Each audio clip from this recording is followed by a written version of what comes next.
Ako si Rosemary Hilardes, nagpuyo diri sa Barayong Magsaysay, Davao del Sur. Dako akong pagpasalamat sa Humanitarian and Spiritual Mission Apostolates of Davao and Asia. Salamat kayo sa inyong dakong tabang sa paghata og suporta, kwarta, pinansyal para sa scholarship sa ako ang anak nga mag-eskwela og college, si Claire Ann M. Hilardes. Salamat kayo sa inyong dakong tabang sa inyong kanunay nga paghatag ani nga scholarship para sa kaugmaon sa kuwang anak og God bless sa negosyo og sa mission pa nga daghan ang mga mag-member. Salamat kayo sa inyong dakong tabang.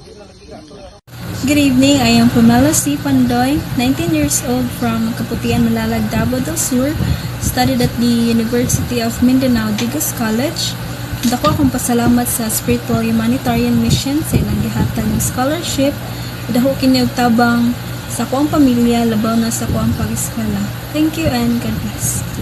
Po si Diana Jamad, nagpapasalamat sa Hasmaday sa scholarship na natanggap ko. Laking tulong po ito sa aking pag-aaral. Salamat po. 3, go. Ako si Concepcion A. Del Rosario, nagpuyo sa Purokwan, Barayong Magsaysay, Davao del Sur. Nakaabil ni ini nga scholar.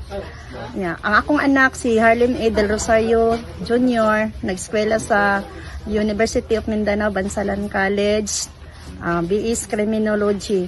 Nagpasalamat ko ni ining tabang sa scholar nga gihatag nila. Daghan kaayong salamat.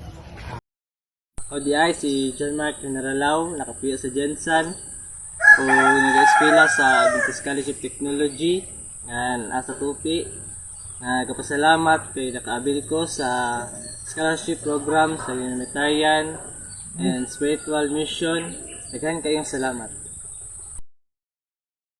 Ako si Darlene Aparisi nga inahan ni Jamaica Aparisi nga nakadawat sa scholar.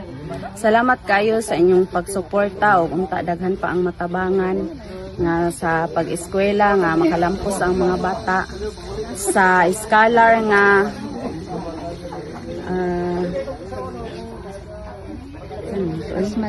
Hasmaday. Thank you kaayo sir, ma'am.